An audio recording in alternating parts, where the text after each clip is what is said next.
Alright, what's going on, guys? So we took the train from Osaka once again, but this time instead of going south, we went north. All things considered, the commute was a little bit over 2 hours. It was maybe an hour 30 on the train, actually. So we are a little bit north here. We're going to be doing some freshwater fishing on this little stream that's flowing here. There should be some oily bitterling here, which is a species of Tanago. So Tanago is like a general name for all the bitterlings that are found here in Asia. More specifically, I guess, Japan. Anyway, so we're going to be fishing for those. There are some fish in the stream that I can see. I don't know if they're the oily bitterlings or if there's something else, but we're going to just do a little bit of fishing here and see what we can catch. So let's give it a shot.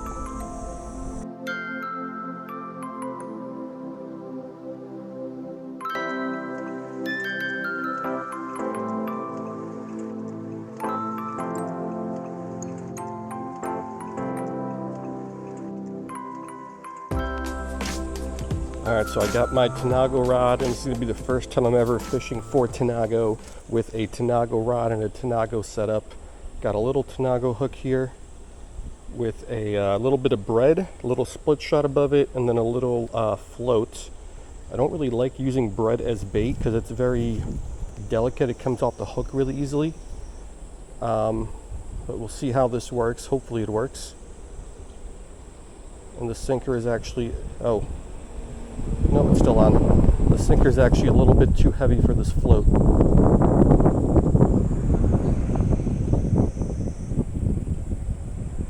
We got our first fish. Let's... it's not a Tanago, but let's see if we can identify this thing. I really doubt that. Alright, so it is not a bitterling, not a Tanago, not the target species we're going after. Oh, look, a turtle. Alright. I don't know anything about the freshwater fish of Japan outside of the Tanagos, the bitterlings. So hopefully I can figure out what this is. Maybe I can get some help from some people. But it should be a new species. So let's get a pic of this guy. Let's get him back. Let's try to find and catch some bitterlings.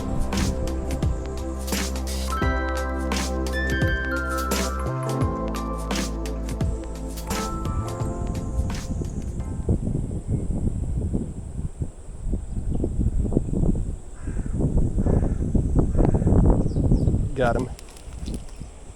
Is this the same fish though? It's definitely not a bitterling. Yeah, so I do think this is just an ever so slightly bigger version of that fish that we just caught.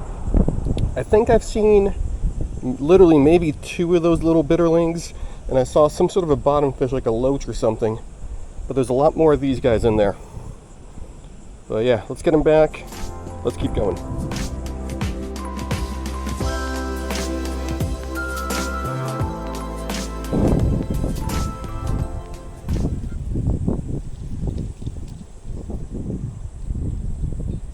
Got him.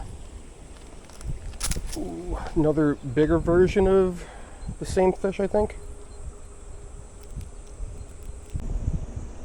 Yeah, so maybe these guys are like, there's some sort of a dace species here in Japan. I don't know if they're like related to the same dace we have in North America, but maybe that's what these guys are. Either way, they're cool. It's just, we're going for the bitterlings. And I thought the bitterlings would have been a whole lot easier. But I'm not all that upset as long as we're catching some fish. So let's get them back and let's keep trying.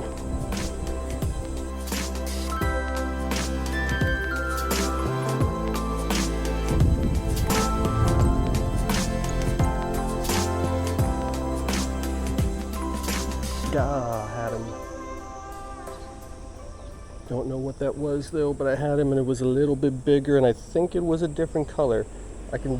I do see a couple different species in there. Obviously those little dace shiner looking things that we've been catching are down there. Then I can see some bigger elongated fish with a dark stripe along the body. Then I can see some like deep bodied fish, more like circular ovals that are a little bit darker. And I think that last one was one of the darker ones.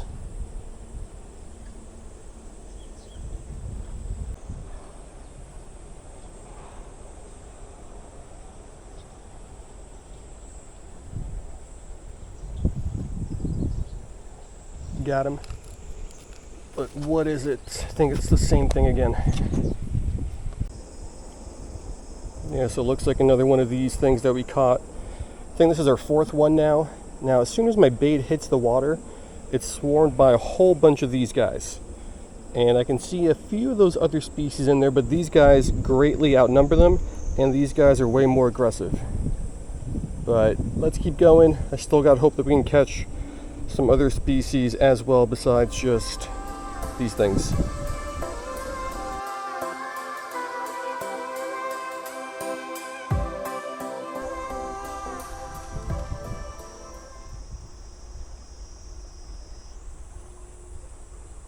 Ooh, got one, but it's long and silvery.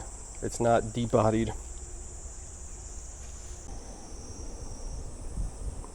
Alright, so I think this is fish number 5, and they are all the same one. So we'll keep fishing. I'm not all that upset that I'm catching fish, because again, for the rest of my life, I might never be able to catch whatever this species is, because I mean, who knows if I'll ever be able to make it back here to Japan, but I would really like to get those bitterlings.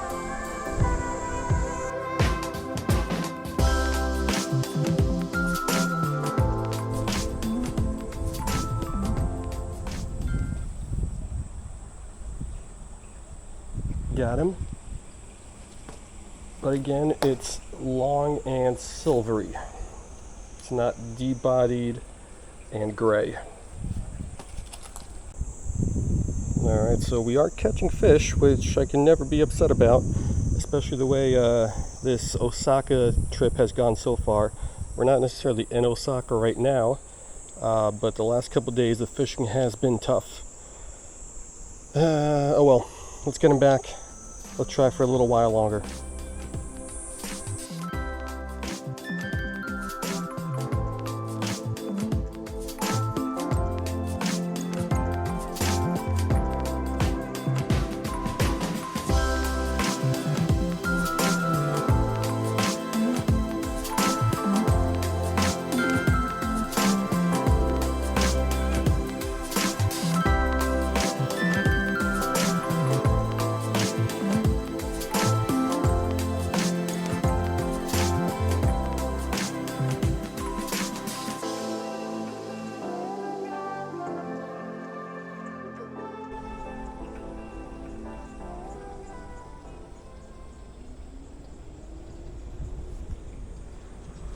Got him. Yes, yes, yes, yes. Let's go.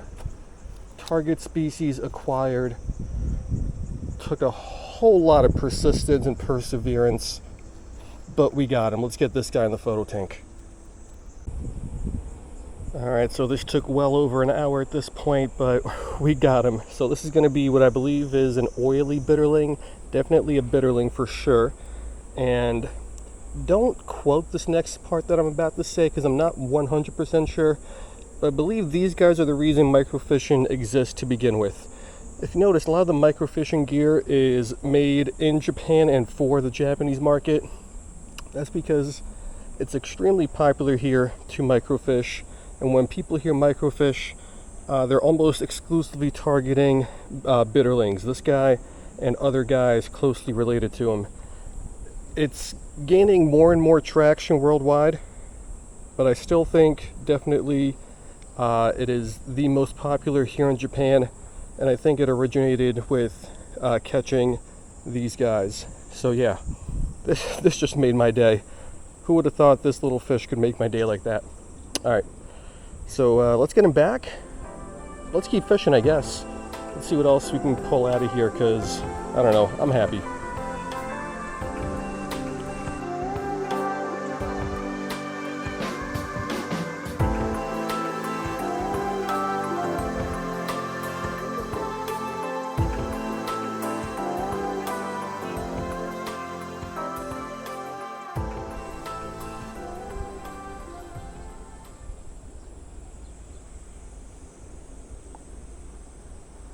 Got him.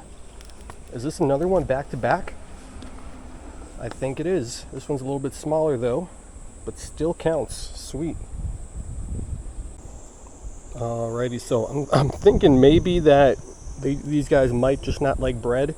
You never know. So I fished bread for about 45 minutes, and really all we got were those other shiny looking thingies. Then I switched over to the panfish nibbles and got more shiny things for about 15 minutes, and then finally switched over to the gulp maggot. We got one of those shiny looking things, but then we ended up getting two of these pretty quickly right after that.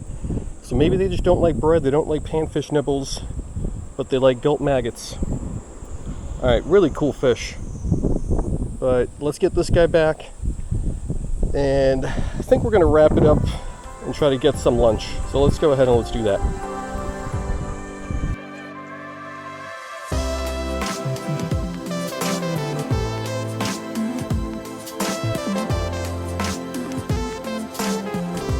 Alright guys, so that's going to do it, and what an odd session. I thought it was going to be really easy. I thought we were going to come here and within 5-10 minutes catch a couple bitterlings and be able to call it a day and try to find a new spot in this area.